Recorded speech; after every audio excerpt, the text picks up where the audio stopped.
देखा बेटा, नकली दूध काला पड़ गया और असली दूध सामने आ गया।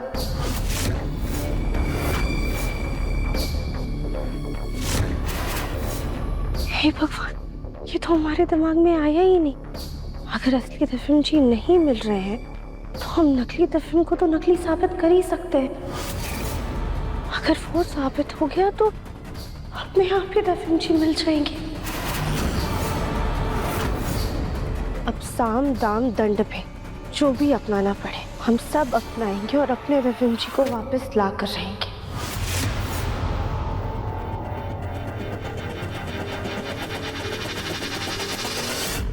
चाचू, हमारे गोडाउन में ना कुछ लीकेज हो रहा है, तो मैंने सारा सामान हमारे घर बुलवा लिया है। आज रात को सारा सामान टेम्पो से आ जाएगा तो उसे स्टोर रूम में रखवा देंगे और जैसे ही गोडाउन की मरम्मत हो जाएगी हम वापस शिफ्ट करवा देंगे। चलेगा ना चाचू? हाँ हाँ, सही किया बेटा।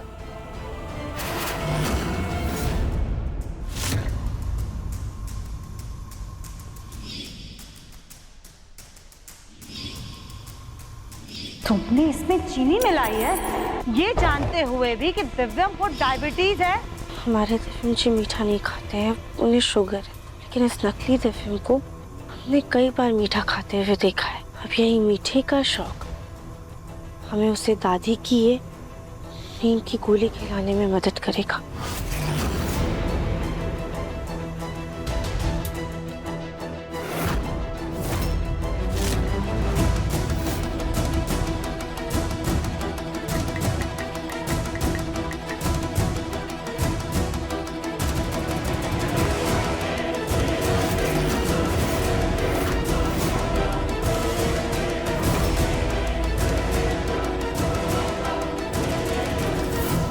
जैसे इस दवाई का असर होगा हम अपनी अगली चाल चलेंगे।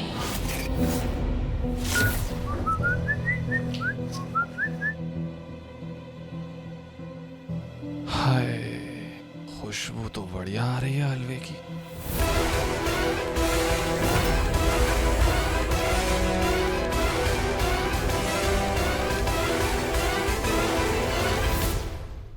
चलो, लड्डू का मनपसंद हलवा तो बन गया, अब जल्दी से जाके उसे देकर आते हैं।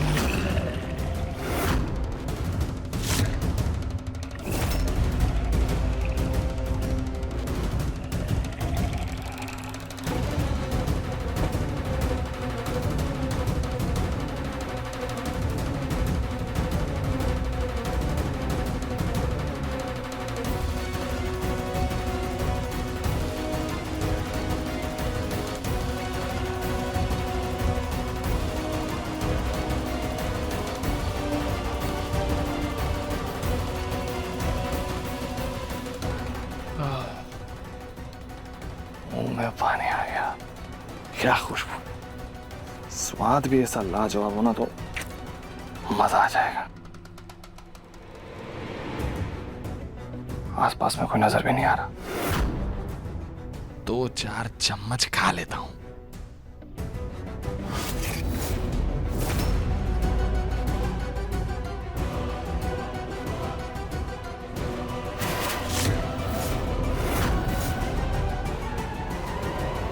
खाने पे फोकस करके दे।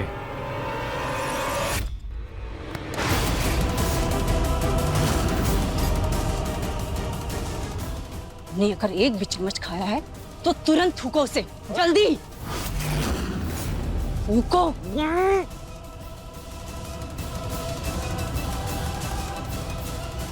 क्या है पागल लड़की, कितना बढ़िया हलवा था, देखा था मैंने, इधर उधर कोई भी नहीं था, क्यों थुकवा दिया तुमने? क्योंकि जुबान के चक्कर में तुम अपना दिमाग घास चरने भेज देते हो। किसने बनाया था ये हलवा? फूल गोभी ने। तुम्हें बताया था ना कि राधिका को तुम्हारी असलियत का पता चल चुका है, फिर क्यों खाया उसके हाथ का बना हुआ हलवा? रागिनी डार्लिंग, उसने ये हलवा अपनी बेटी लड्डू के लिए बनाया था। अब अपनी बेटी के खाने में तो जहर नहीं डालने वाली है ना वो।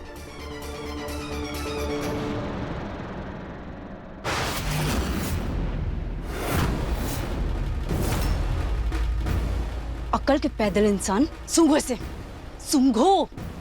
इसमें से अजीब सी दवाई की महक आ रही है।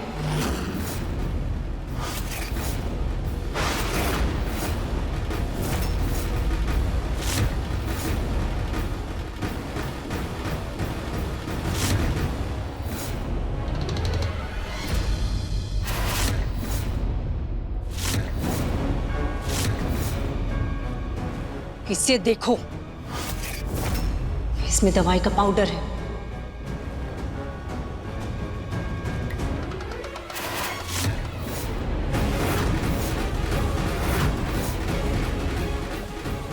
उस राधिका को अच्छे से पता था कि तुम्हारी चटोरी जुबान इस हलवे को देखकर जरूर लपलपाएगी। हमें तो नहीं पता कि किस चीज की दवाई है, पर इतना जरूर पता है कि वो राधिका कोई तो प्लानिंग कर रही है। अब चलो यहां से।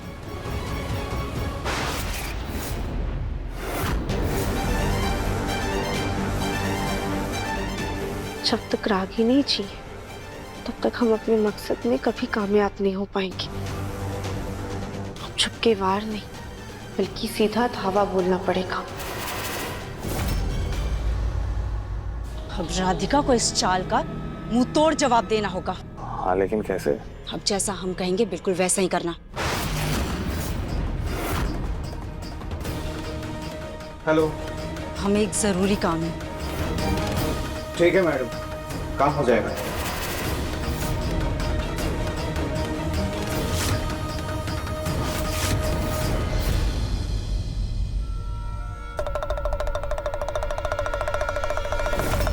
राधिका,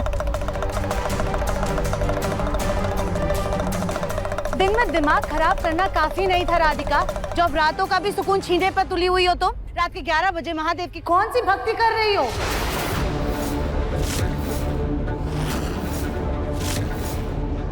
तुम्हारे पास हमारे और नकली दिव्यम के खिलाफ कोई सबूत नहीं है, और सबसे इंपॉर्टेंट बात ये मत भूलना कि दिव्यम जी अभी भी हमारी कैद में है।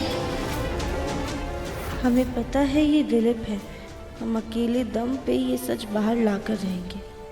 माँ जी माफ कीजिएगा, हम आप सबकी नींद नहीं खराब करना चाहते थे, बल्कि हम तो एक खुलासा करना चाहते हैं। कैसा खुलासा राधिका बेटा?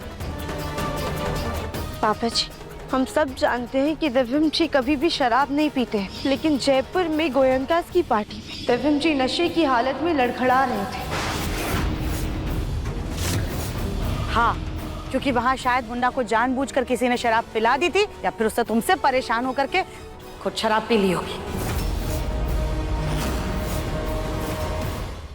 आप हमसे ज्यादा दिव्यम जी को जानती हैं। आपके अच्छे संस्कार और इस परिवार के प्यार में पले बड़े हैं वो। आप सब जानते हैं कि दिव्यम जी चाहकर भी ऐसा कभी भी नहीं कर सकते हैं। असल में तो सच ये है कि वो हमारे दिव्यम जी नहीं, बल्कि कोई बहरूपिया है। वो नकली दिव्यम है।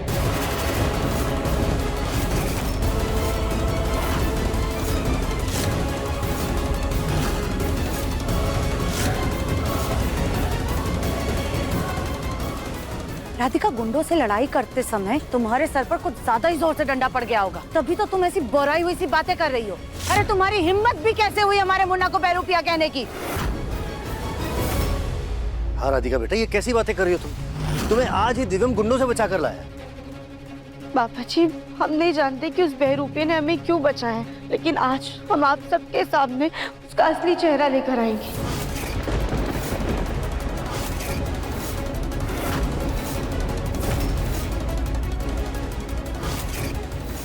देखिए मन अति सुंदर के लेटेस्ट एपिसोड्स अभी सब्सक्राइब करें दंगल प्ले ऐप। अपने पसंदीदा शो के फुल एपिसोड देखने के लिए अभी डाउनलोड करें दंगल प्ले ऐप।